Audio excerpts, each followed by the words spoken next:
D, wait for it, light bulb. Check out the name tag. You're in my world now, Grandma. What's up, nerds? There are two things I want to say before I get started on this. And the first one is the reason that this review is so late is because my computer took a crap and I had to get it repaired. So 5 days without a computer to upload content is hard, but I got it fixed and everything seems to be okay. So it's back to business as usual. Now, the second thing I just want to say that if you like independent content and you enjoy what I do here, please consider subscribing to my channel. YouTube is always changing up their algorithm, and small channels like mine normally get pushed to the back of the line. So I please ask that you like, share, and subscribe, and I thank you in advance. So why don't we go ahead and get started? So this movie was originally slated to be in theaters, but with the pandemic, Sony sold it off to Amazon. Now, I think this was a good choice because this movie is definitely not a theatrical kind of movie. And anyone who paid for the ticket price to go see this movie would have gotten ripped off. Now, Cinderella is directed by Kay Cannon, and it stars Camila Cabello, Adina Menzel, Minnie Driver, Nicholas Galzani, I don't know if that's saying his name, Billy Porter, and Pierce Bronson. Cinderella is a musically driven, bold new take on a traditional story you grew up with. Our heroine is an ambitious young woman whose dreams are bigger than the world will allow, but with the help of her Fab G, she is able to persevere and make her dreams come true. And I just have to say, I'm really tired of this story and fake feminism. This adaptation had a few good ideas and cast members, but otherwise that it's just pure shit. It's just pure shit. And I'll get into that. I have some likes and mostly just cringe. Okay. Cinderella, more like Flopperella. I mean, I did not like this movie at all, you guys. And it's a surprise because I didn't like the trailer. The trailers for it, the whole time it looked cheap, made for TV. It was small in scope. It just wasn't good at all. This movie is so cringe. It's ridiculous. I mean, like she wants to be a dressmaker in this whole thing, and everybody's telling her, "Oh, you can't be a dressmaker. You can't be a business." During that medieval times, being a dressmaker was one thing that women could do. That was like kind of like a job. Women were the best to make dresses, so it's just so crazy. And at one point, she gets paid for her crappy homecoming dress that she made, and I love how her big thing is to put a pendant on it, put something she didn't make on it to make it better and everything, and she sells the dress for more than it's worth to the prince who has a sister wear it. And then she goes up to the fabric seller. She's like, "Give me your finest fabrics," and she just gets the same mesh tool that she did to make the first crappy dress. And it's just so it's like, yes, future flop, yes. So what was that? You wanted me to like this movie? Get in line, everybody. You Camilla Isis. And I just want to say that Camila Cabello cannot sing in this movie. She's very raspy. It's, when she's singing, sometimes she sounds like a horse and everything. It's just not good. I mean, it's not good. It's like they didn't even try to fix the stuff that was wrong. I mean, she's very pitchy at some points in time. It's just bad. It's just bad. I honestly thought the stepmother was kind of nice. I mean, she, was practical. It's not, she didn't want to sell her off to because, women can't do things. It was just, hey, you need to have a man so you're protected kind of thing. So I thought the stepmother was kind of nice. And what was that? You wanted me to like this movie? Even magic has its limits. I'm gonna add a whole bunch of those in this. Yeah, I'm gonna keep going. I don't know why the king at the end takes off his crown and starts using it as a tambourine, like it was going to start making tambourine noises. So stupid. He danced like a total asshole. And it was annoying when he started dancing. And that whole let's get loud part was it was ridiculous. Anyways, I felt like they were copying Aladdin and Beauty and the Beast in the sense that Cinderella was more like Belle than she was Cinderella.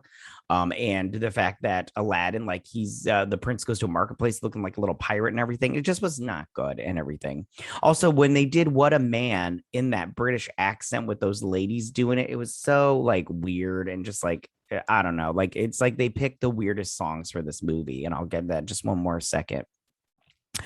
The part where the Queen Tatiana comes up and she's all like, I slayed my husband to get this crown and everything. And then at the end, she goes off, Cinderella and or Ella, sorry, Ella and the prince go off with this queen so Ella can make her crappy quinceanera dresses for her.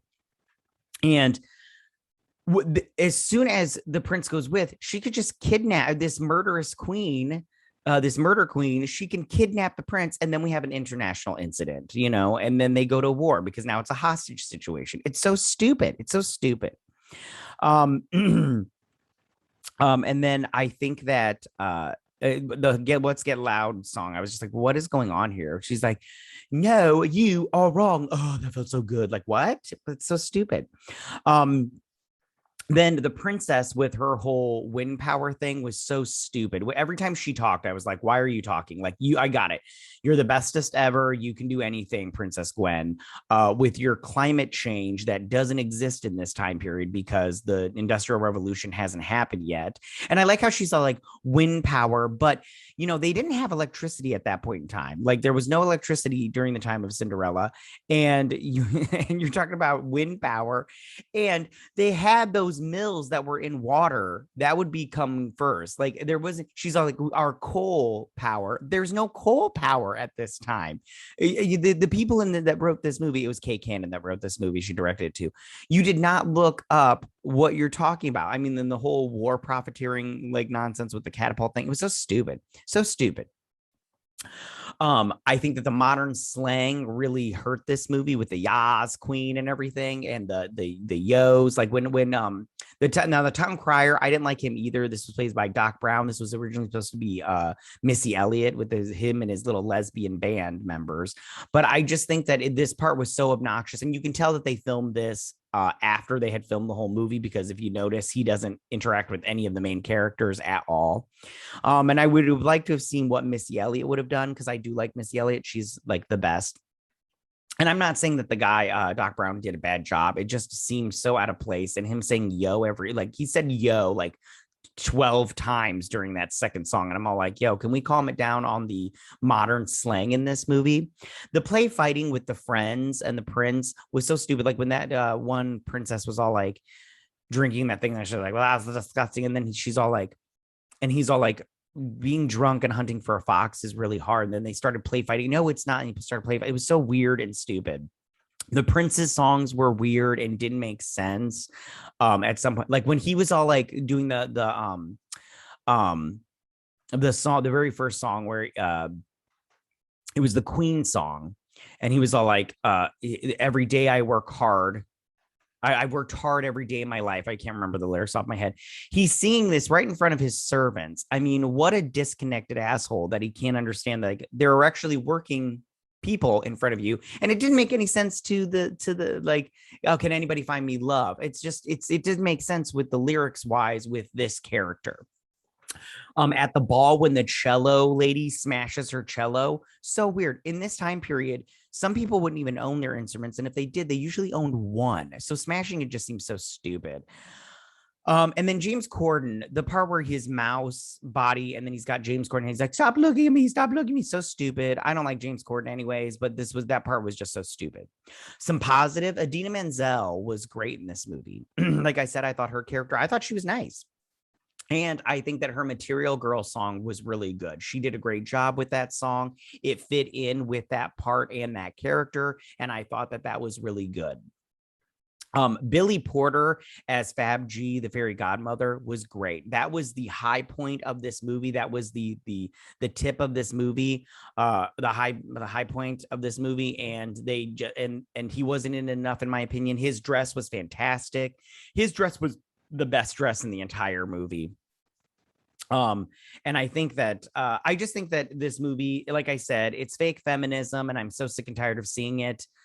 This movie is just crap. It's crap all around. I would, I have Amazon, so of course, I was going to watch it anyways. But this is just not a good movie, and I don't understand how anybody can like it. All right, so that's my review for Cinderella. Tell me, you guys, what you guys think? Camilla Isers unite and come at me. I don't care. I can handle it. This movie was bad. It's objectively bad.